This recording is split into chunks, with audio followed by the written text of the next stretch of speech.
Chapter 4, Country Life. George had seen enough of war. He gave up his command and returned to Virginia. His brother, Lawrence's wife had died. She had no living children, so Mount Vernon now belonged to George. He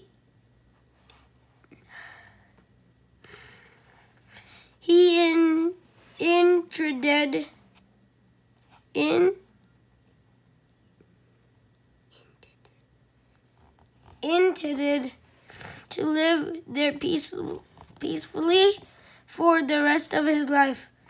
At a dance, George met a very rich young widow with her 2 young children. Her name was Martha Crosset.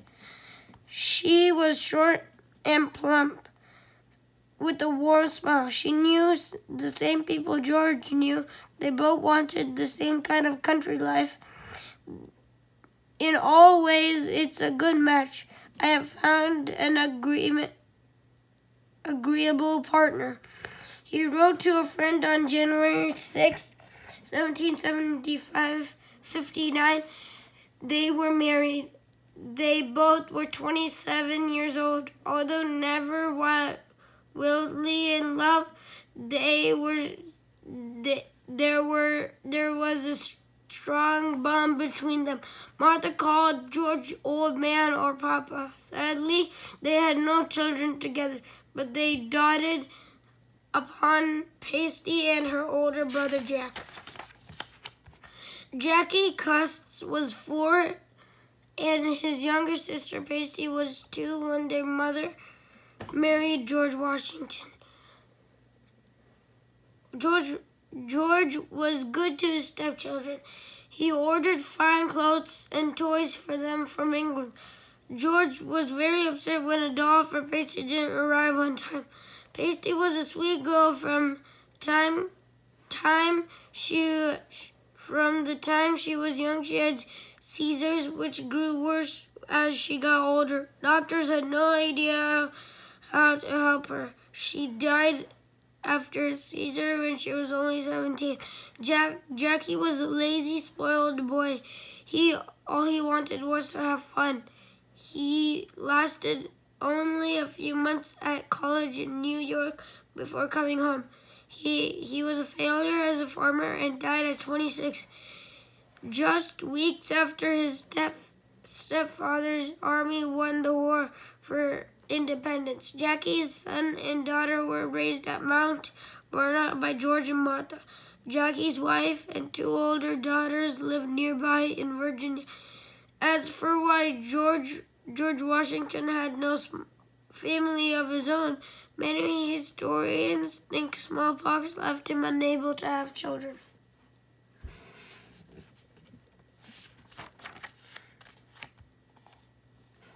Both George and Martha loved to entertain. When he was a much older man, he claimed he and Martha hadn't dined alone in 20 years. Nearly every week, campaign stayed over at Mount Vernon. Washington was most considerate host. One guest was a bad, cold reporter walking up to him that night. There in his room, George Washington had a hot cup of tea for him. 2 or 3 weeks later, George went fox hunting with one of his dogs was named Sweetlips. He liked to play cards and gamble for small sums of money. He had met up with friends at the local tavern. He heard the latest gossip and jokes. By running a large farm was serious business. It took him almost all his time. Washington rose early and had tea and pancakes with honey for breakfast. The pancakes were cut into small slices, which made it easier for him to eat. Then, when he could get on his horse, he covered all four corners of his farmland. He helped drive a cattle and mend fences. At first, the farm was raised and sold tobacco. Tobacco was difficult to grow. Even though Washington turned with ways to improve his crop.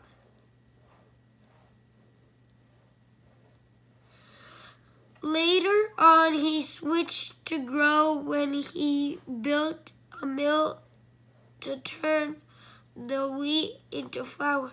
When wheat was much easier to grow, and he could sell it locally, whereas most of tobacco slipped to England, Washington's 16-side barn. The horses' treads or wheat was on the second floor. Wheat grains fall through the crackers of the floor. Workers blew shovels and quill into the back to be taken to mill.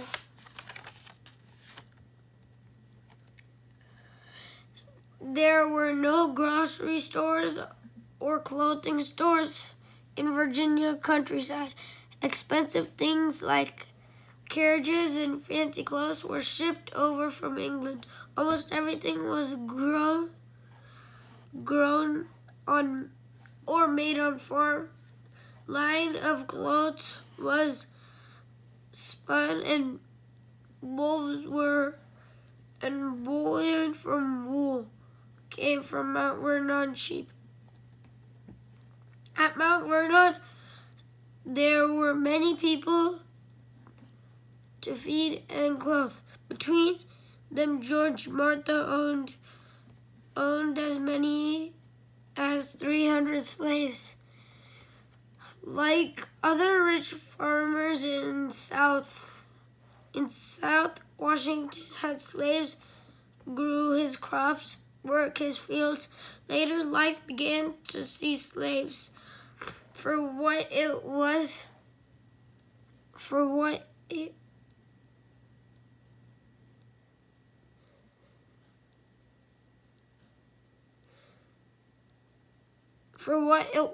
evil, cruel, and unjust.